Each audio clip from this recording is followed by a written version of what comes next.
That's the thing about life.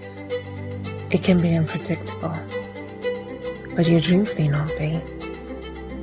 How far would you go to make your dreams come true? How close are you to reaching those goals set by you? While others focus on a new normal, you focus on a new beginning. Look around for what inspires you. Build your narrative. After all, it's your story to tell. Take a chance. Take a leap.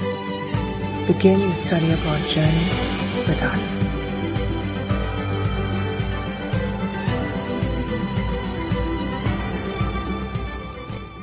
Looking for the right course for you? Welcome to AECC Global's Course Search, your one-stop platform for all your international education needs. Browse through millions of free, valuable study abroad resources to pursue your international study dream. To begin your search, type in your preferred course in the search bar. Filter by sub-course category, level of study, destination preference, tuition fees, duration, and post-study work visa. With a destination drop-down, you can search for the preferred destinations of your choice. You can also filter down courses by top-ranked universities in your preferred destination and their rankings. Browse through various career choices, and you can also browse through free student resources like articles on tips to study abroad, the latest news, etc. We are here to support you with every step of your study abroad journey. To explore your course options, visit search.aeccglobal.com.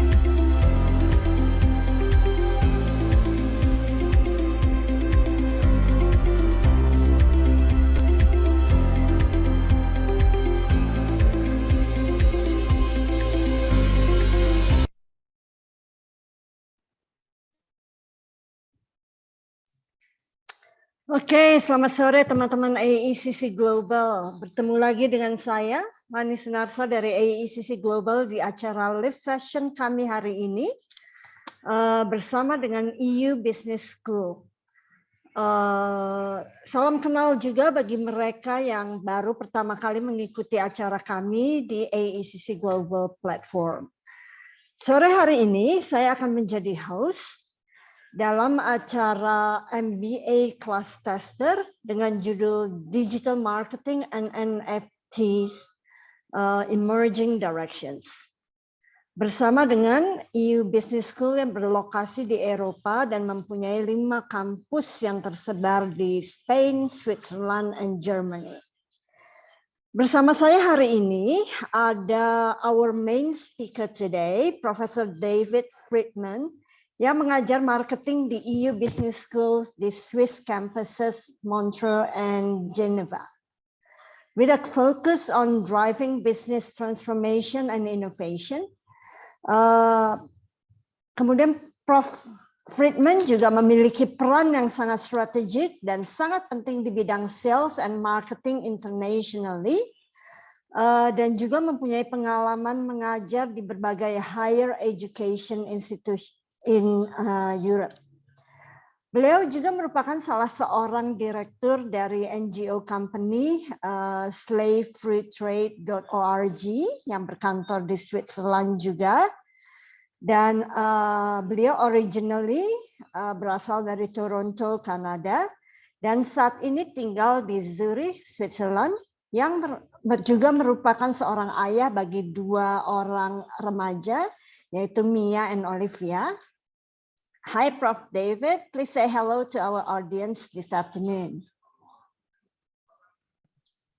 Yes, thank you, Lenny. Hello, good afternoon, and selamat sore, if I can say. I hope I pronounced that appropriately. It's a pleasure to be with you, and greetings from a rather gray sky Geneva today. Great, thank you, and that's very correct. Selamat sore. Thank you. Next, bersama saya juga ada Catherine Carmelita, the Regional Recruitment Manager dari EU Business School yang berbasis di Jakarta. Hi Catherine, please say hi to our audience. Hi Bulani, hi everyone. Thank you for joining us today. Thank you. Dan juga tentunya ada Doni Lim yang tanpanya tentu technicality of this session will not be as smooth. Oke, selama session berlangsung, teman-teman silakan ketik setiap pertanyaan yang Anda miliki di Q&A box ya. Jangan di chat box, tapi di Q&A box. Nanti setelah presentasi dari David, kita bisa bahas bersama pertanyaan teman-teman sekalian. Alright, so without further ado, let's welcome mula-mula Catherine Carmelita untuk sedikit memberi informasi mengenai EU Business School yang nanti akan disambung dengan MBA Class Tester yang dibawakan oleh Prof. David Friedman dengan judul Digital Marketing and NFTs Emerging Directions. Over to you, Catherine. Thank you, Bulani. I will start my share screen now. Hopefully everybody can see it now. Is it shared? Okay, so I will just talk quickly about EU Business School so that you know who is the university that doing the session today. We are EU Business School. We are located in 3 countries. We have a campus in Spain, in Barcelona. We have campus in Switzerland, in Geneva and Montreux, and we have a campus in Germany, in Munich, as well as there's also an online option if that's the one that student maybe need. So for all the campuses, all are located in the best location. We don't just choose random city for our campus. Jadi semuanya itu memang negara-negara yang memang ekonominya bagus, kesempatan kerjanya ada, dan juga sepanjang kuliah nanti bisa internship. Kecuali yang online. Kalau online kan belajar biasanya orangnya belajar di home country ya. Jadi internship usually not available for online. Terus kita juga kelasnya kecil, profesornya dari macam-macam negara, smaller classes, jadinya bisa lebih baik interaksi juga sama profesor dan teman-teman di kelas, lebih ke praktikal dibanding ke teori, semuanya lebih ke fokus kehidupan nyata, apa yang saat ini terjadi, itu yang diajarin, itu yang dijadiin case study. Dan kita ada dari macam-macam negara, yang tadi aku mention, we have students from different parts of the world, it's a good mix as well. Mostly as they're from Europe, but we can see from Asia there's 16%, and it's from various places of Asia, so not just majority from one country only. We have good rankings as well, especially for our MBA. We're number 3 for MBA in Forbes Spain. We are also top 20 for our online MBA based on QS ranking. Terus sebagai business school, kita juga top 150 di dunia. Kita punya partner universities yang nanti akan memberikan ijazah, jadi nggak cuma satu ijazahnya dari EU Business School, tapi kalian bisa mendapatkan lebih dari 1 ijazah di saat nanti lulus dari kuliah di EU Business School. Courses, we have bachelor courses with different focuses. We also have foundation for those who maybe failed their high school through the business bridging program. Kita juga punya English foundation program. Ya, jadi kalau misalkan bahasa Inggrisnya ternyata masih kurang, nanti bisa masuk English foundation program dulu, baru nanti belajar di kampus kita. Semua belajarnya pakai bahasa Inggris, jadi nggak perlu khawatir dengan bahasa lokalnya, meskipun negara-negara yang kita punya kampus itu bukan pakai bahasa Inggris ya negaranya. Lalu kita punya master juga di macam-macam courses, kita punya MBA dengan macam-macam fokus, dan kita punya executive MBA ini untuk yang punya diploma and would like to study MBA. Pathnya ada. Terus kita punya S3 juga. Belajarnya sudah fully online, sudah fully offline, nggak fully online lagi, semuanya sudah bisa offline. Kalau mau ngambil yang full online dari negara asal, home country juga bisa, atau bisa juga hybrid. Kalau hybrid ini buat yang nggak bisa langsung berangkat di saat itu juga untuk attend kelas di saat kelas mulai. Kita punya exchange partners, dan juga ada short courses kalau pengen summer, ada yang buat high school students, ada yang buat 18 years and above. We have this as our highlight, jadi kita punya namanya Learning from Leaders, biasanya orang-orang dari company-company besar, mereka datang ke kampus kita, dan mereka kasih sesi untuk student kita, semacam public lecture. Dan orang yang datang bukan orang sembarangan, biasanya CEO dari company-company besar, atau top management level dari company-company. And we have many activities, as you can see in here. We also have a lot of accommodation around the campus, so don't worry, we can help you to find accommodation.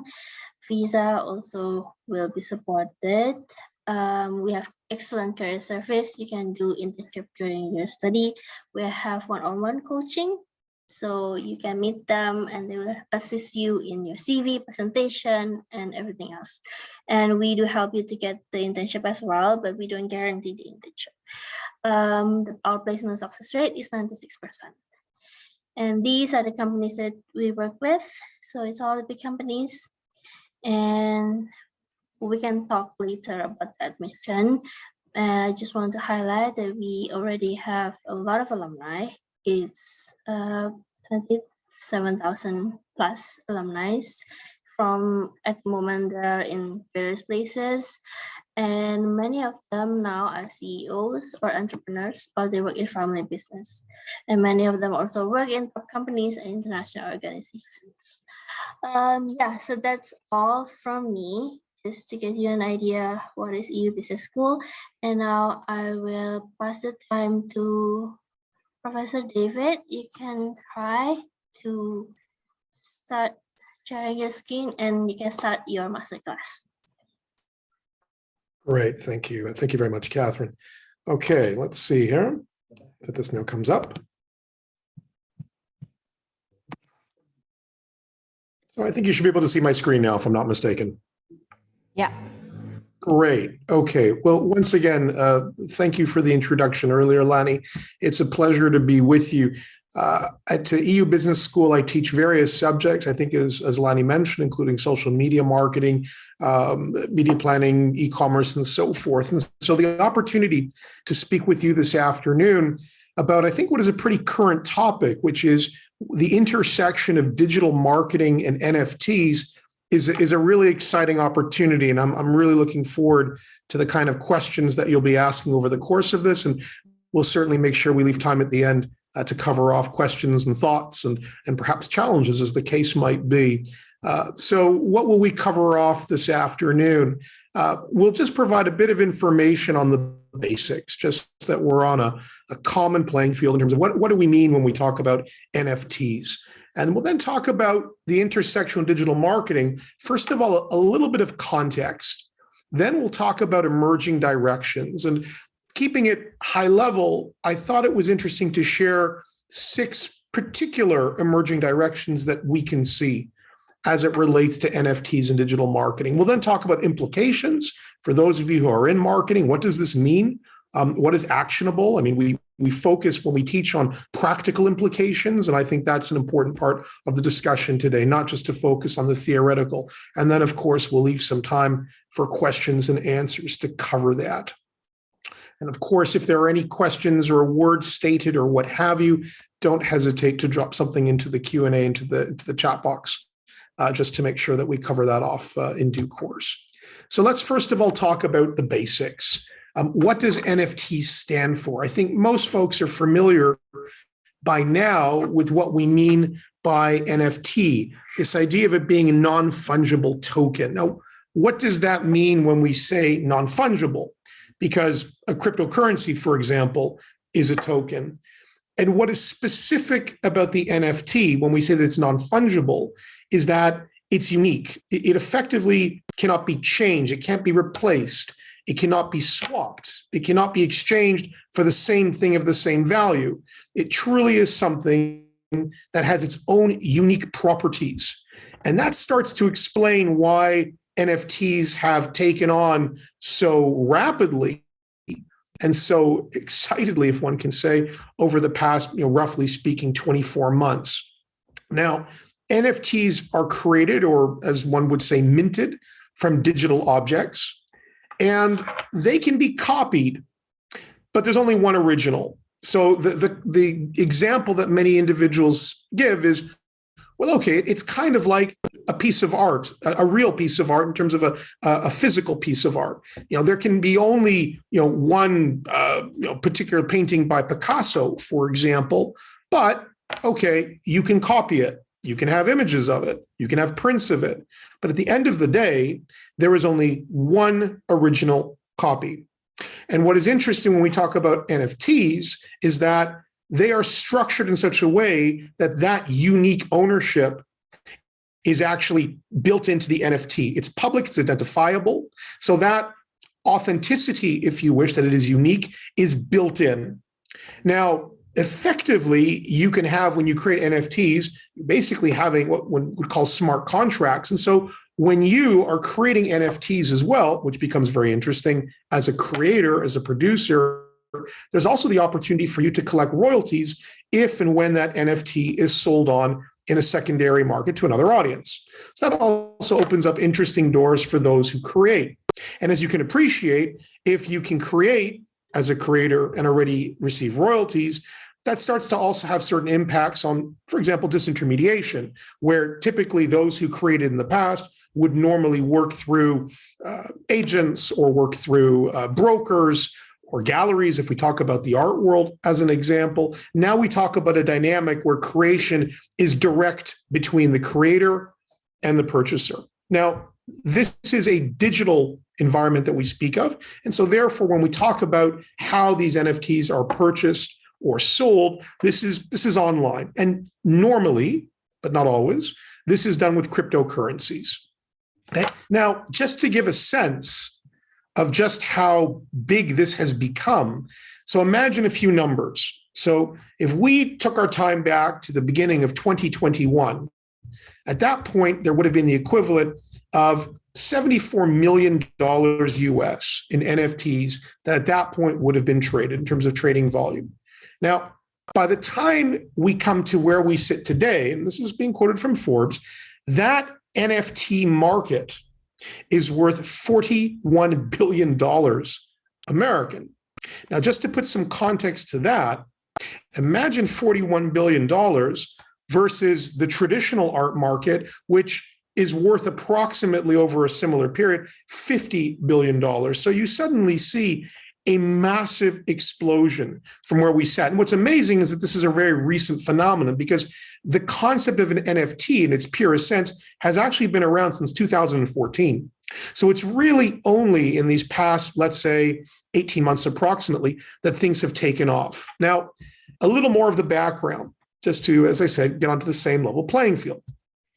How are NFTs supported? Well, typically by Ethereum blockchain, but not only. Basically, any blockchain platform can effectively, or pretty much any, can take on NFTs, but Ethereum is the typical one in which NFTs are actually supported.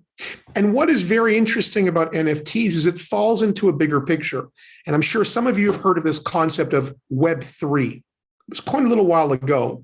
And what is specific about Web3, when we talk about Web3 as the next generation of digital interaction, is that here we talk about the evolution of the web into something that in a way almost comes back to the original thinking of what the web should be. If you go back to the original thoughts of those who were, the original pioneers in terms of creating this digital network, there was this idea of this being a very organic, very individual to individual, peer-to-peer network.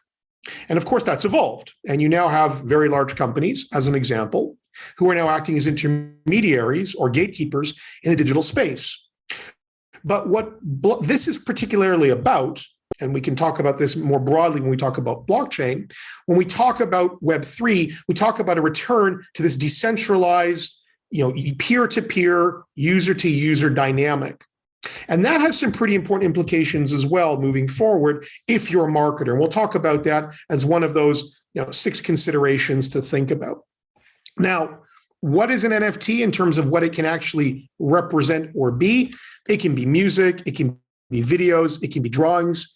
And because it's unique, because of that simple fact, you suddenly have something which is typically something we would have more so thought about in the physical world, which is this idea of scarcity. Because of course, if something is scarce, if there's only one, and there's only one that exists, which is original, then there's only one. And that brings with it potential value. So what we now see with NFTs is the concept of scarcity that we see in the physical environment, which explains, why would a Monet painting, for example, sell for $15, $20 million US? But we now see this in the digital environment. And by definition, when we talk about digital scarcity and prices, we talk about the monetization of digital assets. So this represents a very different dynamic and has a lot of implications when you start to think it through step by step on how that might impact what you as a marketer would be thinking of today in terms of how you would be looking to engage with your prospects, with your customers. Now, these NFTs, as you probably are very aware, in their various forms have ended up receiving significant value when they've been sold. And you may have seen, for example, Grimes, who created a video called Death of the Old. Grimes, for those of you who are maybe aware, a Canadian as myself, who's the partner of Elon Musk, who created a video called Death of the Old. It sold, if I'm not mistaken, for approximately $400,000. But all the way from this video creation to perhaps who is the most renowned NFT creator in the digital space, Beeple, where you had, for example, the human one, which sold for $29 million, to what at this point is pretty much the most expensive artwork sold, which was done through Christie's. I'm sure you remember reading this in the press a while ago, something called The First 5,000 Days, which represents the 13 years of all of the creations of Beeple, which sold for $69 million. Astronomical sums. But today's discussion is not so much to discuss whether those sums are valid or not valid. That's maybe another discussion and maybe for a longer and different thought. I think what's more interesting to talk about today is how we then contextualize NFTs in the context of digital marketing. And as I said, what are some of those emerging thoughts we should consider? Now, one thing when we think about NFTs is that at the end of the day, what we talk about in my social media class, we don't just talk about the application of social media. One of the things we talk about is the pillars, the principles behind social media, for example, and about community. And there are a few basics. And you could argue that, in fact, what we're seeing with NFTs is simply the continuation of what is basically the ongoing pillars, if you wish, of what makes for an online community. Because if you think about NFTs, not just as, okay, these are objects, and you start to think more about NFTs as creators of communities, you then start to think very differently about what NFTs mean and what they can represent. Because when we talk about community, why do online communities start? Why do they thrive? Generally, there is some kind of object which acts as this mediator between the members of the community. That could be a video, it could be an event, it could be a meme, what have you. And the NFT is basically serving that role. And we call these social objects. So that's one key aspect. And the fact that they are able to be exchanged between individuals creates an even broader community for those NFTs. So that's one aspect. So one key point when we contextualize NFTs is let's not just think about it as an object. Let's think about it as actually a building block, if you wish, of a community of individuals. And as I said, the minute you start to frame it that way, as a marketer, you start to think differently about NFTs. And that then responds to another very human element, which also explains the ascent of social media, which is the need for social interaction. And that is why you see various different communities which exist online. And those can be everything from, I think you probably are familiar with the Bored Ape Club. That's perhaps one of the most renowned currently, to the Zen Garden Society. Those communities can vary. They can vary in terms of what are the objects that they are framed around. They can vary in terms of how open or how closed they are, the nature of the individuals who are part of them. The other aspect to think about when we think about digital marketing NFTs, and we start to think more from a community standpoint and more in line with broader social media principles, is this concept of what we call social capital. What is social capital? It's a term that you may have heard of before. But what it basically means is when we talk about social capital is the value that one gets from being part of a community. What is the benefit of being part of this? And that as well brings with it strength of community. Now, as we've seen, the power and benefit of being part of, for example, the Bored Ape Club carries with it tremendous capital. There is significant value to be part of it.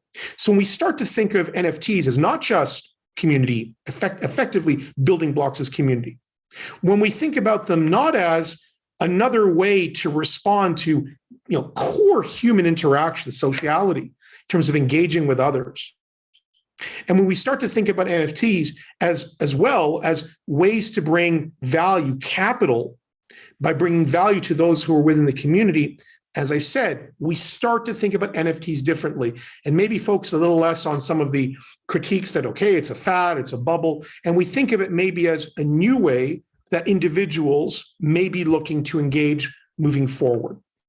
So what then does this actually provide? Well, apart from those more specific social media aspects, you could also say that NFTs serve a further role. And they respond, if you wish, to certain even further human basic conditions. For example, an NFT is a very powerful way for self-portrayal. We talk about, for example, people who create avatars, in other words, digital representations of themselves, like the Bored Apes, for example. This way of using NFTs as a form of self-portrayal is very powerful. And this represents another way to do so. So as well, does it not just portray oneself to those around us, it also is a very powerful way of self-identification and validation. Because in doing so, and presenting yourself as an example through an NFT, or representing yourself through an NFT object, you are also further building your own identity and validating that what you're interested in is something shared with others. And of course, there's another very human thing, which perhaps also explains some of the rapid ascent of those numbers we saw a moment ago, which we see from NFTs, which is the fear of losing out, FOLO, this classic term, which is, okay, we see, there's a human condition to say, look, I'd rather not want to miss, therefore I come in. So there's some very basic, very, elements that have existed well before NFTs, which NFTs are now further responding to. So if we talk about this context and then say, well, what does that mean in terms of emerging directions? I can imagine for those of you who may be involved in some form of digital marketing, social media marketing in particular, you're probably thinking, that can bring about quite some interesting directions emerging from this phenomenon. Well, first of all, what does this mean? Well, when we talk about digital marketing, what we now potentially see is a new form of individual definition. And we see the NFT as being a way moving forward for people to basically manifest themselves virtually. And if we start to think of that as a new approach to self-representation, and if we think about NFTs as a way in which individuals can show themselves in a virtual world, and then of course when we talk about virtual world, we bring in terms like the metaverse, where effectively we now will see, using these avatars, individuals interacting with others. This becomes a very different and new way for a marketer to think about their audience. Now, one of the basic pillars of any kind of marketing approach is assessing, not simply a value proposition, but assessing who is your audience, who is your market, who is your target, segmenting that market. And of course, in this instance, we start to see a very different kind of segmentation, where we start to talk about segmentation as a marketer through effectively those manifestations as avatars. So that's one aspect. So an emerging direction we can see happening is a new outlet for individual definition, and in turn, a new way in which to think about and segment a given audience. So that's one key aspect. And I think here you're probably familiar with some of those Bored Ape visuals that I've shared. A second element is the creation of communities. And I come back to the point I made before, because this is very powerful. As long as that social object, that NFT, has some kind of value and there's an element to that which brings together individuals, then now we start to see a new way, a new reason for people to come together virtually. And as a marketer, where we talk about new communities, we talk about new ways to reach an audience based on elements that may not have been so obvious in the past. Because typically when we talk about segmenting an audience as a marketer, we talk about segmentation through social demographic attributes. We talk about geographic attributes, behavioral attributes. But now we start talking about a different kind of community being created, where the avatar potentially becomes the object. And we then start talking about the creation of different communities with different aims, with different member profiles, some being more open, for example, the likes of a Bored Ape, some being more closed, like, as for example, the likes of CryptoPunks, which you may have well heard of. And so what we see as a result of that is, if we see here now, these are actual representations of that Bored Ape Yacht Club, which is that virtual environment in which those members of that community can interact, we start to see a new emerging metaverse that, as a marketer, becomes an interesting opportunity in which to engage. So far, we talk about a new representation of individuals, therefore bringing with it a different way to look at, understand, and segment our potential audiences. And we talk about new communities, new areas, if you wish, where we as marketers can look to engage. What we can also talk about in terms of an emerging direction with NFTs is a new way to do brand building. Because let's think about it. Effectively, if an NFT is a digital representation of anything, as we said before, it could be music, it could be an object, it could be a piece of art, it could be a ticket, it could be whatever, then we suddenly come into a situation where, as a firm, as a company looking to provide new artifacts, and we talk about artifacts, we talk about items that we can provide to grow our audience, to grow our fan base, to get people excited, to create perhaps in limited volumes, to restrict, if you wish, what we provide in terms of NFTs as companies, where we talk about restricted drops, where we only basically provide access to these NFTs to a specific audience. We start talking about another very powerful way to build our brand. Now, the images that you see here are not creations, just made up creations. We've already seen examples of the likes of McDonald's, for example, creating NFTs for availability for customers. What you see on the right here, which becomes very interesting, is an NFT which was created, a very small number, which was created by Acura, which, at least in North America, is effectively the Honda car company's luxury sub-brand, akin to a Lexus in the case of Toyota or an Infiniti in the case of Nissan.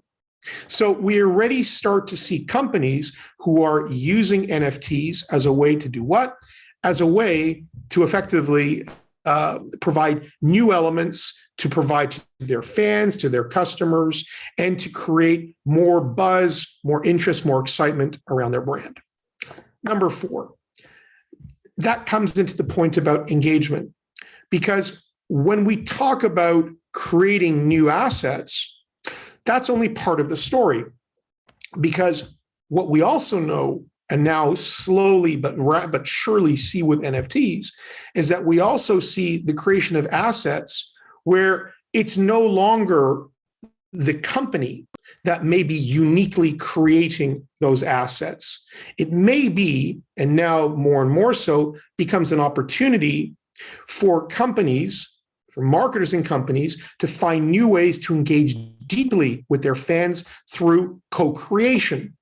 Prosumerism is the term that we sometimes use. It's a term that was created approximately 40 years ago by a futurist by the name of Alvin Toffler, which talks about not a simple consumer who simply consumes, or a producer, in this case, generally a company who will produce, but rather the consumer who also produces. And if, for example, you look at RTFK, which you might be familiar with, because this was an NFT creation company, amongst other things, which was involved in creating virtual NFTs of sneakers, and which were actually bought last December by Nike.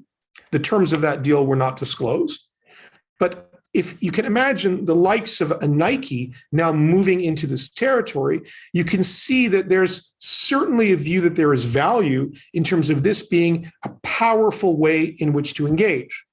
Another example, which is quite recent indeed, is through what is called Wonder Fuel. Now, this is a concept that is coming from the creators of content, of programming content, the same individuals who've come up with programmings like, at least quite well known in various parts of the world, Keeping Up with the Kardashians.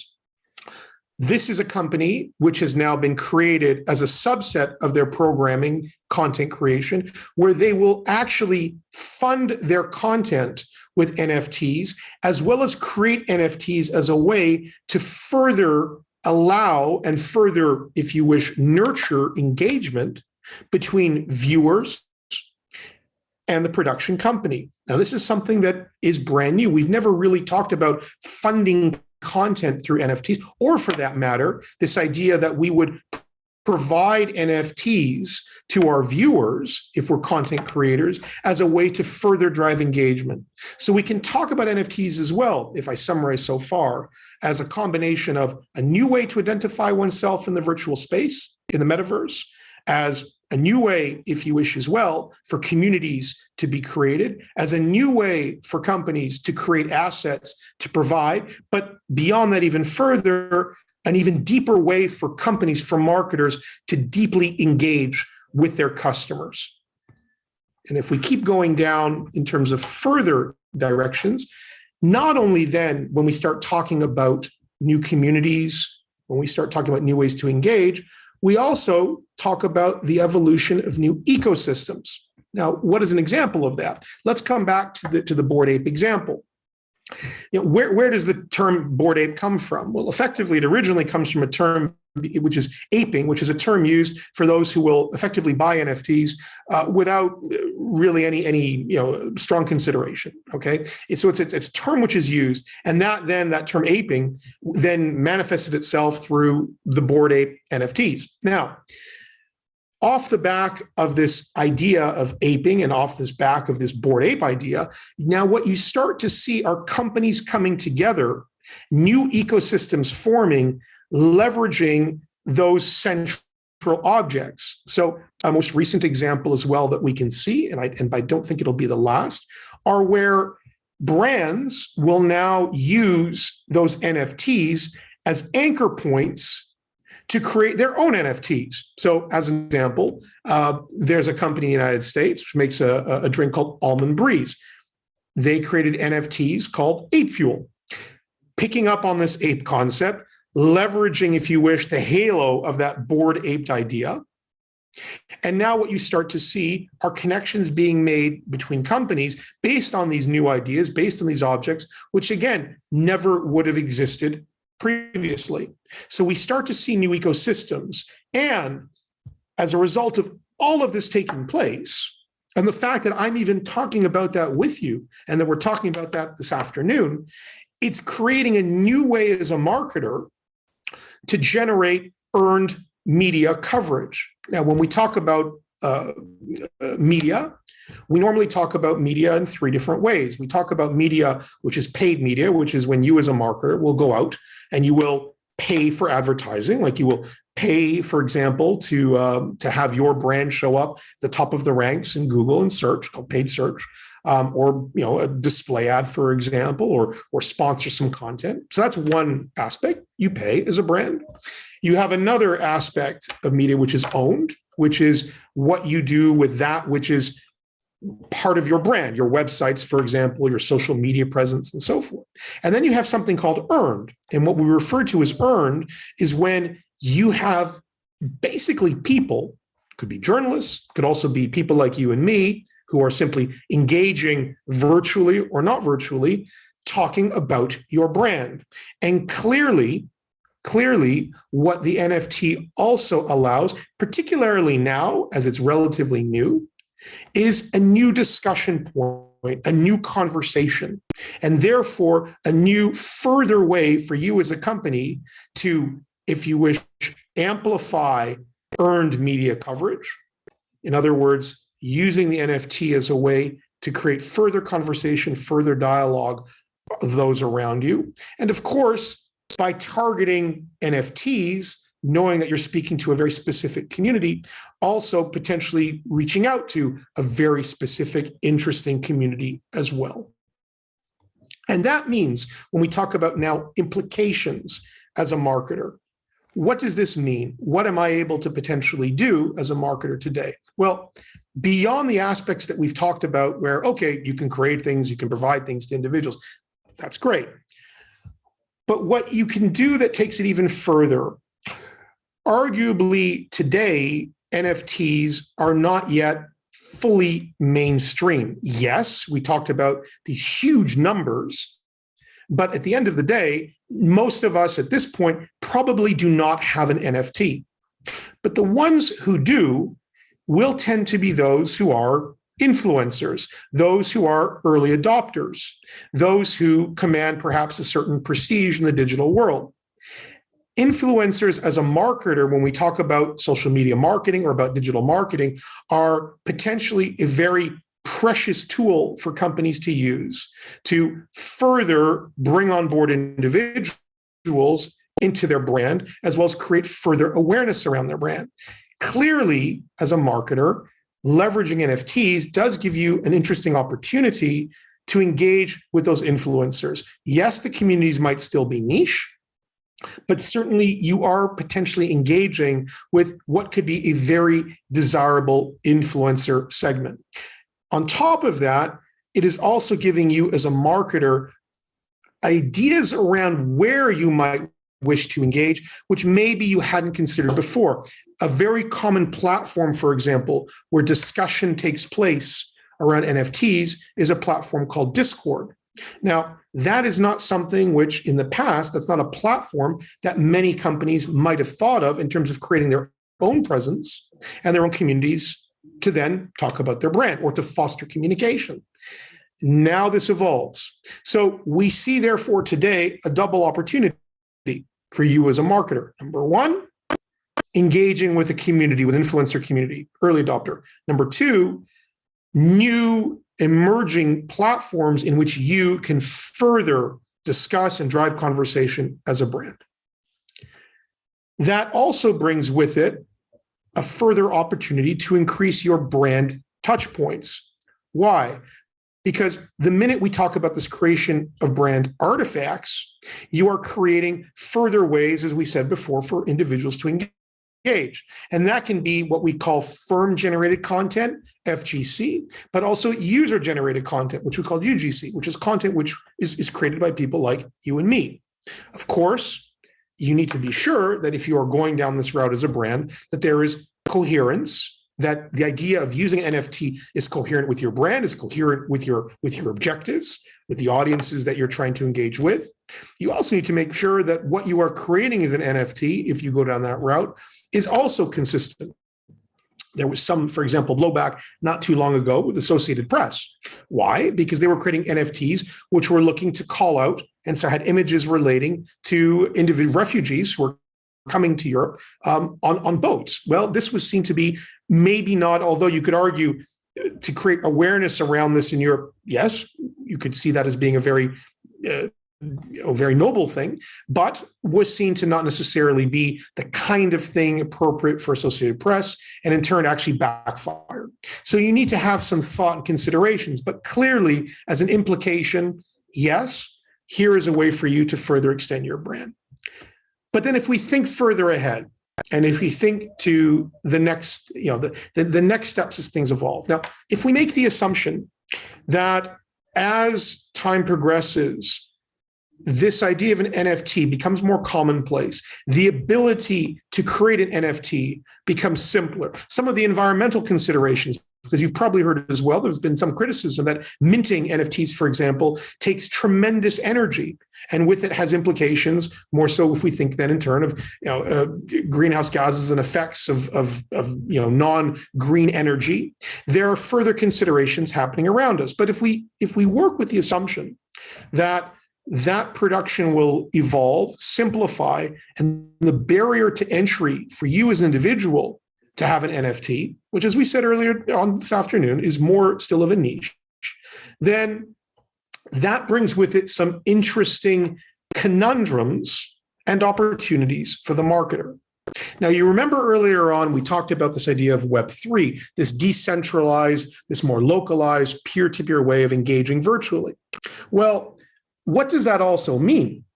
It means as a marketer today, when we talk about the digital space, when we talk about social media marketing, digital marketing, one of the most powerful things that we talk about as being a great asset to digital marketing is that we are able to understand our customers and our prospects deeply, because we are able to view, track, and assuming that there's permission provided, obtain significant data about these individuals. And that explains why the content that you see on a Facebook, for example, will be very, very targeted to your specific interests and desires, or what you, for example, you see in your newsfeed. That's part of how it works. And advertisers, in turn, pay a premium to be able to speak to a very specific market as a result. But if we talk about an environment in Web3 where we no longer talk about someone as a data custodian, the likes of a Meta, a Facebook, the likes of a Google, the likes of any tech company that you can think of, or any company for that matter, not just tech company, then you start to ask, well, okay, if you suddenly are moving into a world where people are able to be fully anonymous online, and this becomes the norm, then we run into some question marks as marked in terms of, well, how do we continue to understand and know our customers? So that becomes a key consideration to think about. A second thing to be considering, which is the double edge of this, is that with the ubiquity and the potential, let's say, accessibility of NFTs, if we start coming into a situation where we have ubiquity, in other words, this becomes something that is very common and very easily obtainable, then with that notion potentially of scarcity lessens. Now, we always say NFT, each item is unique, but if the idea overall of the NFT becomes just another thing, if you wish, that is accessible to all, then we can then see potentially a loss of exclusivity, a loss of that social capital that I talked about earlier, and we can then potentially see less value moving forward in the value of these communities. So I summarize by coming back to the key points that I set out at the beginning. We talked about the basics of NFTs. What we said is that there are some core elements here that are specific to social media and specific to online communities overall, of which the NFT is simply the latest manifestation. That's one aspect. We talked about the fact that NFTs can basically take on any kind of form, as we said, video, art, even a contract for purchasing a car for that matter. And that it in turn can be a way for the individual to represent him or herself. We talked about it as a way, as an object around which new, strong potential communities can form. We talked about it as a new way to engage with individuals deeply, as well as creating new artifacts for individuals to engage with. We talked about it as well as a way, as a means for creating new linkages between companies and new opportunities. And we talked about it as a way to further not just have artifacts to provide to your fans or to your customers, but also as a new way for you to actually generate more and more coverage around your brand, earn coverage.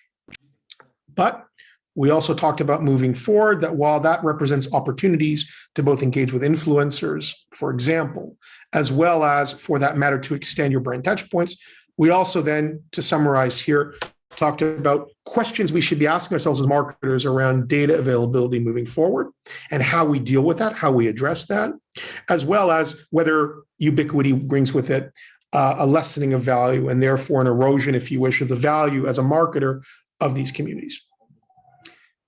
And I stop there now. As I look at the time and I see we've more or less hit our 45-minute mark, I stop here now for questions and answers. Any comments? And I thank you for the time to have had the chance to speak with you. Thank you so much, Prof. David.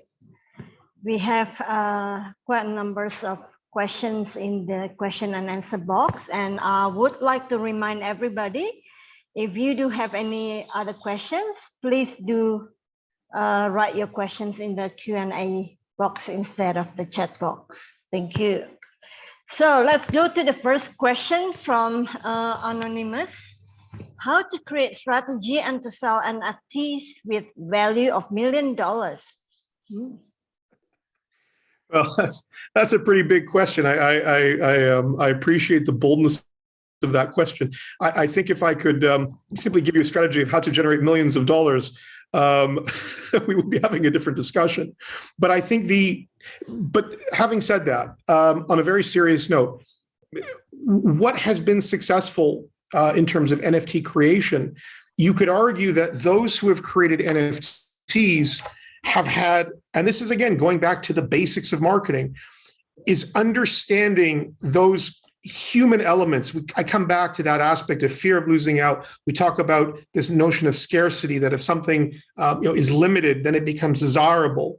They've understood that very well, and they've been able to play with that as a way to sell and monetize their wares. So understanding what is motivating your audience to purchase is the starting point. Now, if you're doing that in an environment where the value of those items is irrespective of what you yourself are doing, but you are basically riding a rising tide, then yes, the opportunity is there to potentially generate significant income and royalties from what you're creating. But it all comes back to very much understanding, which is why I wanted to share with you at the beginning some of those elements around NFTs that predate the idea of NFT, or for that matter, social media or communities overall, that you need to never forget what those fundamental drivers are. I hope that answers your question. Thanks, Catherine. If we can move to the next. Right. Thank you for that. Next question would be Edward. Is NFT going to be escalated to metaverse marketing? And how digital marketing in Web3 going to look like, since it doesn't allow centralized company to implement targeted advertising? Thank you. Yeah, that's a great question, Edwards, and that comes back, I think, to what I talked about at the end, which is the minute you now talk about Web3 and you talk about this increase of anonymity, how do you deal with that? Now, this is an evolving situation. So on the one hand, you have this, this world which is being created, this Web3 decentralized world, but you also have let's say the corporate world being created in the metaverse as well, like Meta, for example. So I think what we might start to see as a result of this is we might see, structures which remain consistent with the kind of behavior that we've seen thus far. albeit we are seeing as a general trend more focus on privacy, as we've seen. The simple fact that, Chrome, for example, no longer will allow cookies, or that your iOS on your Apple phone, also now you can have, limitations in terms of the likes of app providers, of them being able to actually obtain your data. But I think what we'll start to see potentially is emerging metaverses, the corporate and the Web3 based. And it might be that engaging in that Web3, philosophy, if you wish, metaverse, may simply not be the place where the corporation may look to come in with targeted ads, but it could be a way in which corporations may come in a different way, through sponsoring, through, for example, providing content. So I think both still have an opportunity, if it's not necessarily, targeted ads in the classic sense as we've seen today. I hope that answers your question as well. Thank you for that, Prof. The next question is from Brandon. Do you think that being part in an NFT should be more affordable in the future, or should it stay in the current cost level to further increase the scarcity and social capital for the well-off owners? Well, that's a very interesting question. Very interesting question, Brandon. I mean, there are two aspects here. One is the question of affordability, and the other is a question of accessibility. Because we see, for example, remember I talked earlier on, you might have asked the question before we came to it, the different communities, for example, which are coming online, do bring with them different values. You have some communities where the NFTs, by definition of how they're created, are meant to, or are aimed at, or hoping to achieve significant value. But remember, you now are seeing many companies, mainstream companies, whether it's correct or not, as I said before, that's a question you need to be asking as a marketer, who are creating NFTs to provide to individuals. Papa John's, for example, the pizza company, is providing NFTs of their delivery bags. So that lower price, if you wish, if you want to put it that way, you could say that seems to now be for some NFTs taking place. In some way in the physical world, even if you have something which is unique and scarce, some items, some objects will nonetheless have greater values than other, because of who created it, because of what it is, because of the community who embraces it. I think what is going to be more interesting than simply value is, do we need to see the ability to have an NFT? Not everyone has a digital wallet, for example. Not everyone knows what Ethereum is, or other crypto platforms. I think the more important question is less about the value and more about, do we think that there will need to be, further ease of access to the NFT world for people like, the people like you and me, for that to really catch on? I think that's more the interesting question. But again, I hope that answers, or at least those comments are of value from what you shared, Brent. So thank you for that. Thank you, Prof. Next question from Helga Deswika. How do we know if the creation is original? Who's verifying the creation? Thank you. Yeah, it's a good question. I mean, within the actual NFT, within it, and this is actually publicly available, so it's quite transparent, which is the original. There can only be one code, there can only be one. So it is identified by default as being unique. So that in itself is already giving you that, if you wish, that guarantee. So that's not so much the challenge, if you wish. Obviously, you can then create, as we said at the beginning of the discussion, like taking images of an original piece of artwork. But no, within that NFT, within the coding of that NFT, it is unique and can be identified as such. That's one of actually the attractions of it, that it's quite transparent, that you can see that it is unique or not, as opposed to in the physical world where, sometimes guaranteeing authenticity can be a challenge depending on the kind of asset that we're talking about. Right, hope that helps answer your question, Helga. Thank you. Next one from Muhammad Putra has two questions. The first one is how to choose the right NFT, which the price will skyrocket in the future. And the second one is NFT creator must use only one theme instead of many random themes. Right. Well, again, Ahmed, very interesting questions. Certainly, this comes back to the previous question at the beginning, which is, okay, how do you choose the right NFT? How do you create the right NFT?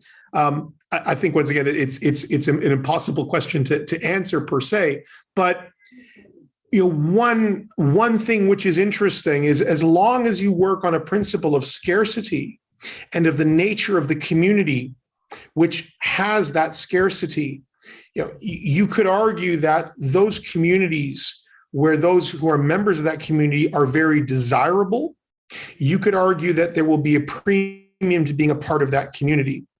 So who is part may in turn have an impact on value. But I must admit that to talk any further on what would be generating price in NFTs, I'm afraid that's maybe a different discussion, and maybe one I'd rather not want to comment on further. And certainly as regards the creator, the creator can create whatever theme he or she wishes. The question, if you're a marketer, is what are you creating in terms of that being consistent with and further enhancing your brand?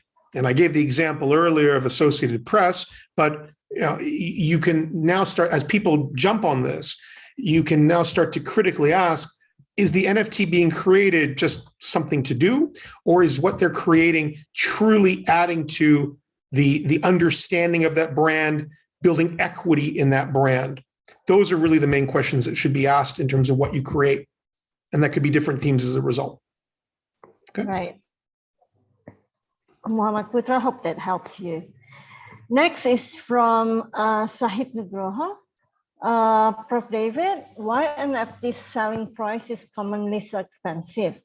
In the case of ordinary NFT creators, it doesn't make any sense since they just make common digital pictures. Well, I think these are broader questions. But if you come back to that point about this idea of scarcity, and the simple reality is that, at least as it stands today, based on that starting point, that there is uniqueness, there is that there is a desire to be the sole unique owner of an item, that brings with it as self-identity a certain value in terms of how you are then portraying yourself and seen by others. The reality, Saeed, is that, at least as things stand today, there's someone willing to purchase at these prices. And so that is simply a question of a market being there. The demand is there to pay. So that's the simple answer as to why. Now, again, the cost of the price is there, but we come back to, why would people be willing to pay this price? And once again, you can come back to some very fundamental, elements of the human existence, of this desire to own, to show oneself, that for some, questions of exclusivity are more important than for others. I think these all start to come into play. I hope that answers your question there. Thank you. Next one from Helga. Helga has another question. NFTs are important in the metaverse for creating the virtual space. Do you think civil society should have either virtual space in the future? Should have their virtual space, sorry. Yeah, interesting question, Helga. I mean, you could well imagine that if we talk about, I guess by civil society, you're talking about, organizations, groups, and having their place as well, not companies, or not necessarily, government or what have you.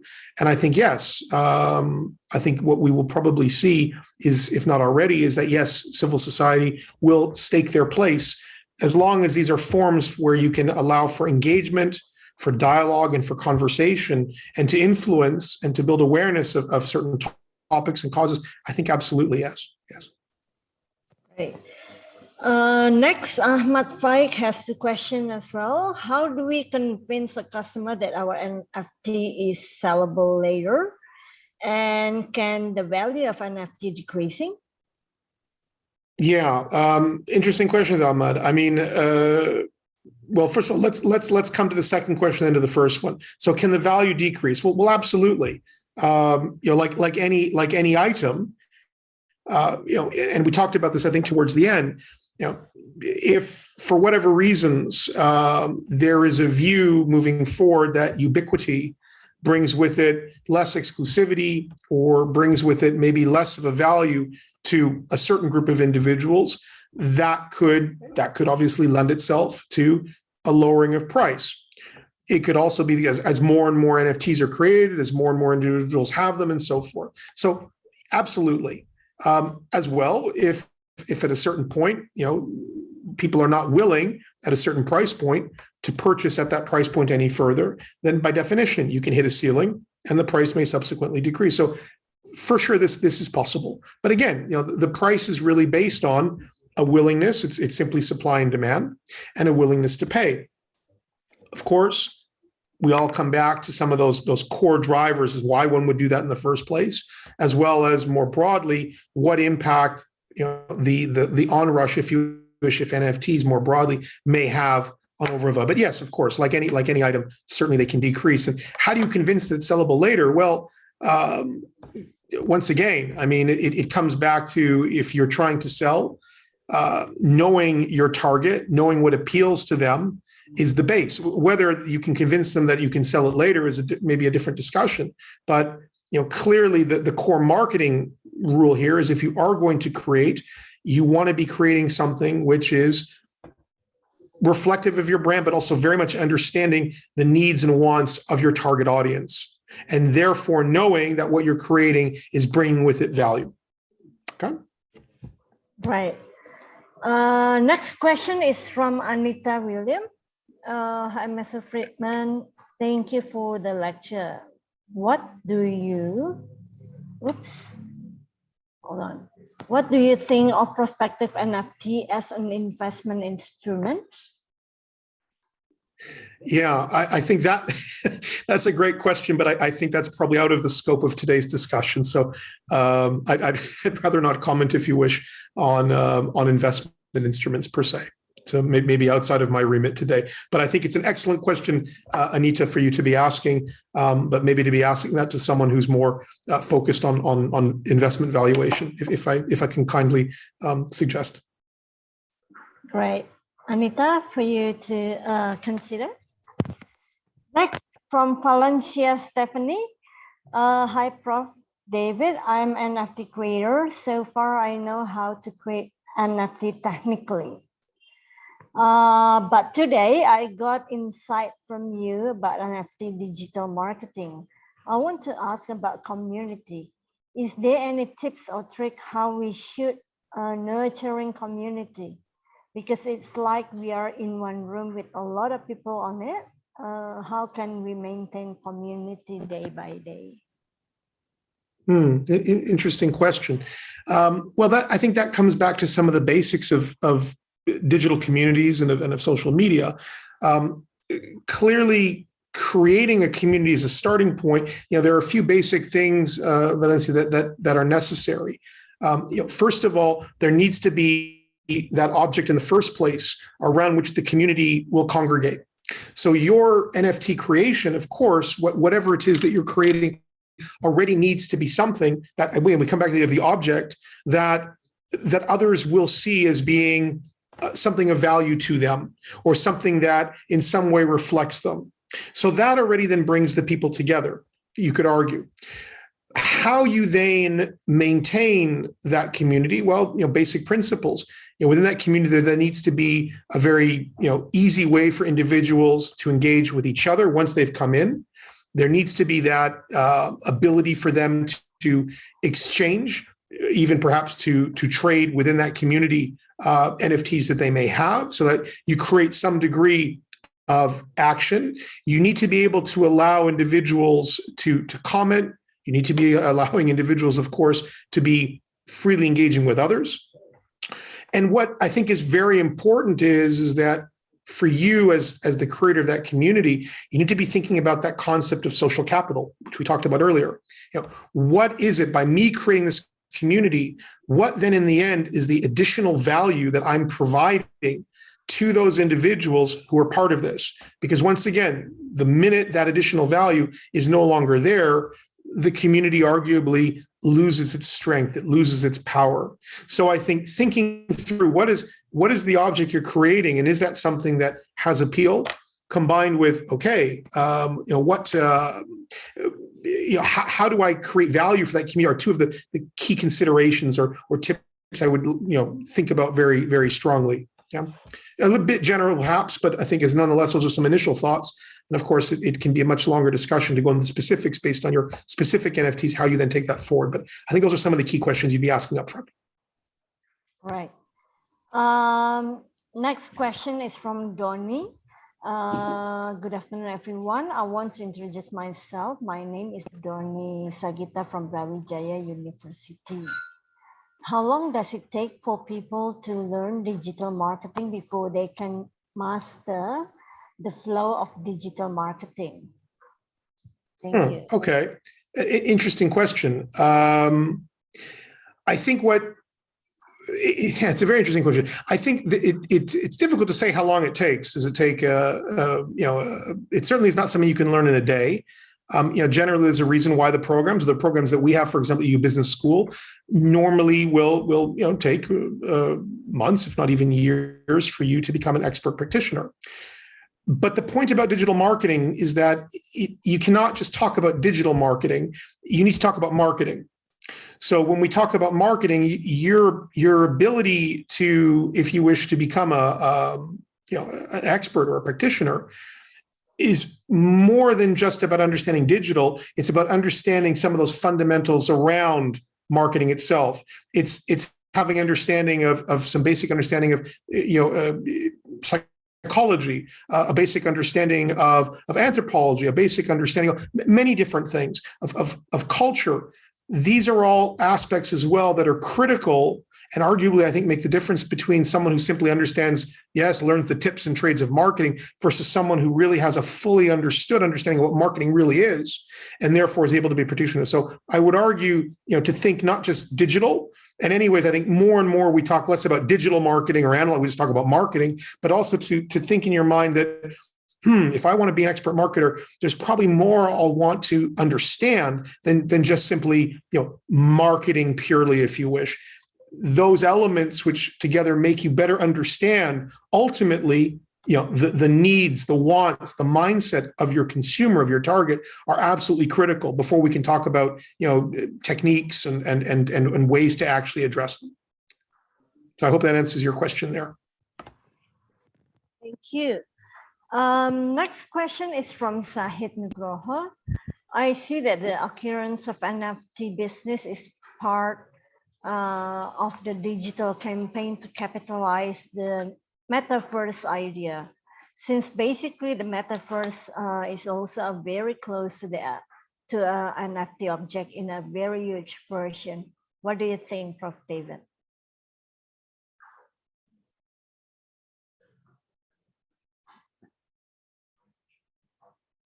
I apologize here because I just will need very, very quickly, if I could, to just plug in my computer because the discussion is going, which is great. If I can just bear with me for a second, just to make sure that I don't lose you in mid-sentence. Just one moment, if I may. I'm sorry for that. Sure, no problem at all.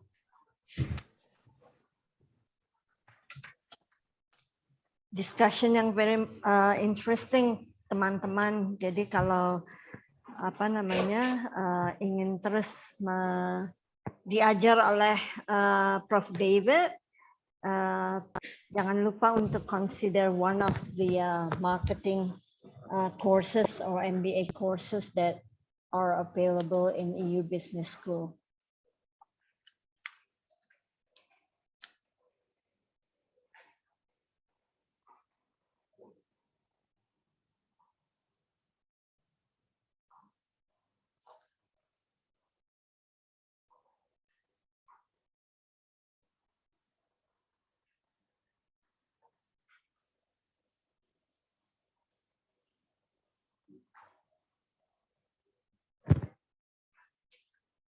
Dan sambil menunggu, saya ingatkan sekali lagi teman-teman untuk apabila Anda tertarik untuk apply dan do one of the courses that's offered by EU Business School, silahkan hubungi counselor Anda di AECC Global. Nanti kami akan bantu Anda untuk apply ke EU Business School sesuai dengan course yang Anda minati.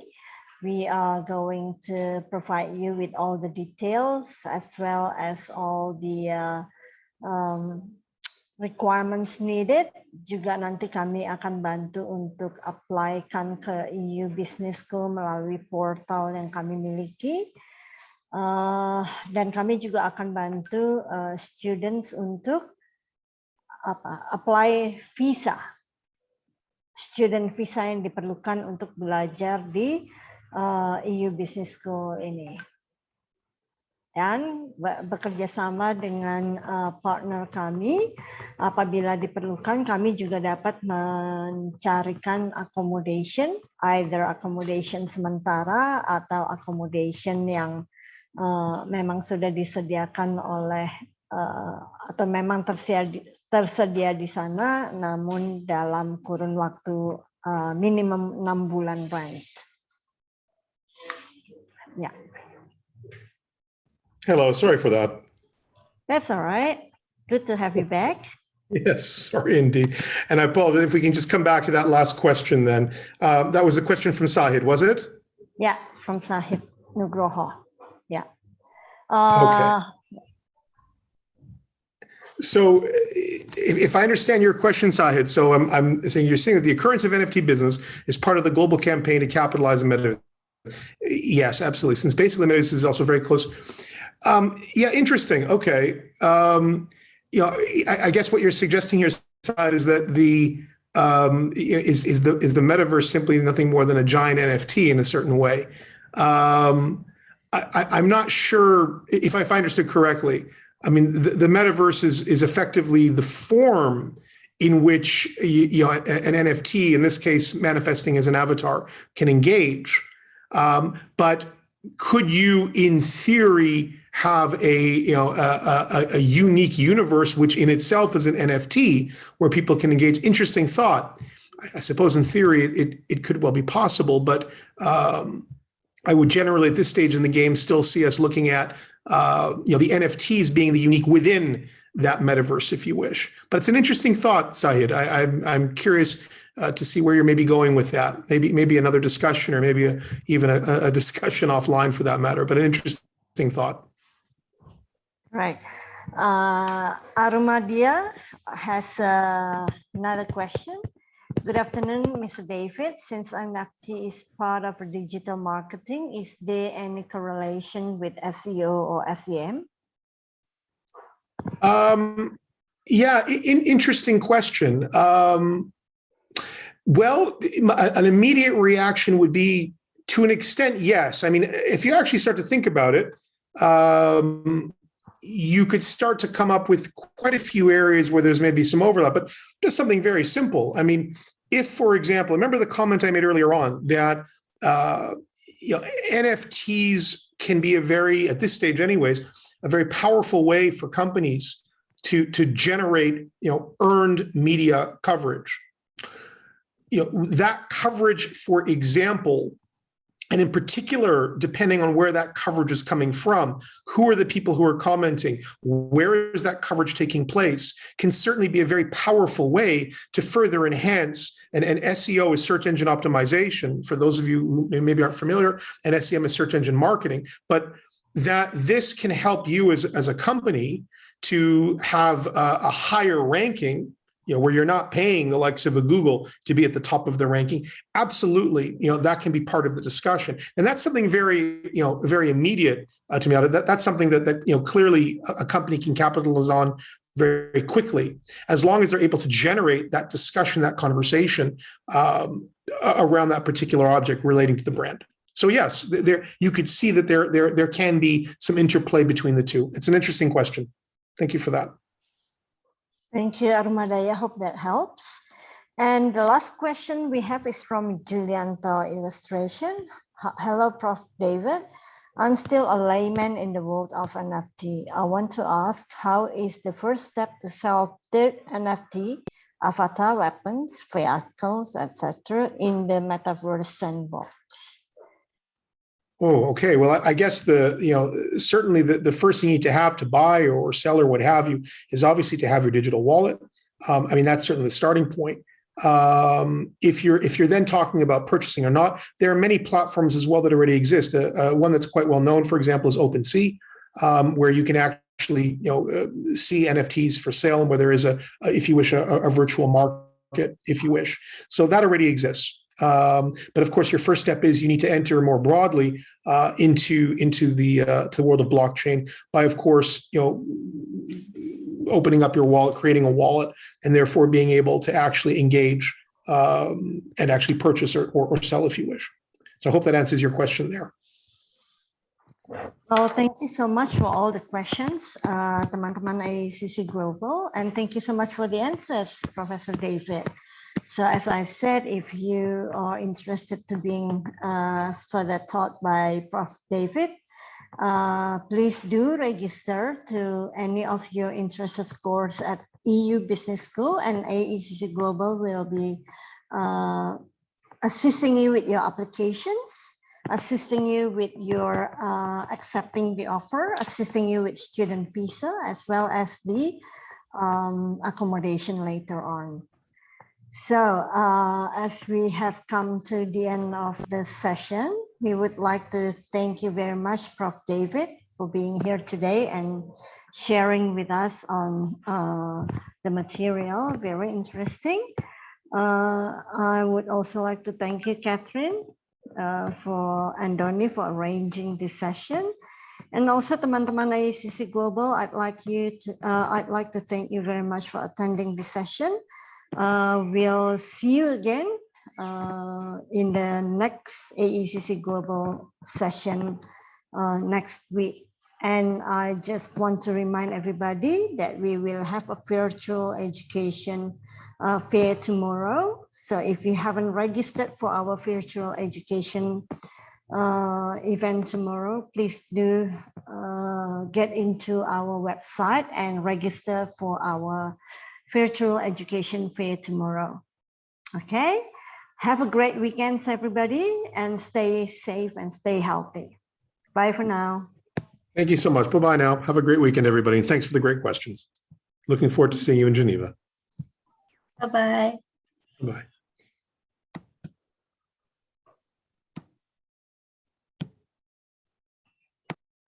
That's the thing about life. It can be unpredictable, but your dreams need not be. How far would you go to make your dreams come true? How close are you to reaching those goals set by you? While others focus on a new normal, you focus on a new beginning. Look around for what inspires you. Build your narrative. After all, it's your story to tell. Take a chance. Take a leap. Begin your study abroad journey with us.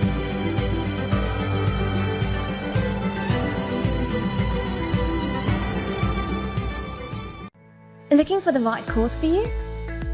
Welcome to AECC Global's Course Search, your one-stop platform for all your international education needs. Browse through millions of free, valuable study abroad resources to pursue your international study dream. To begin your search, type in your preferred course in the search bar. Filter by sub-course category, level of study, destination preference, tuition fees, duration, and post-study work visa. With a destination drop-down, you can search for the preferred destinations of your choice. You can also filter down courses by top-ranked universities in your preferred destination and their rankings. Browse through various career choices, and you can also browse through free student resources like articles on tips to study abroad, the latest news, etc. We are here to support you with every step of your study abroad journey. To explore your course options, visit search.aeccglobal.com.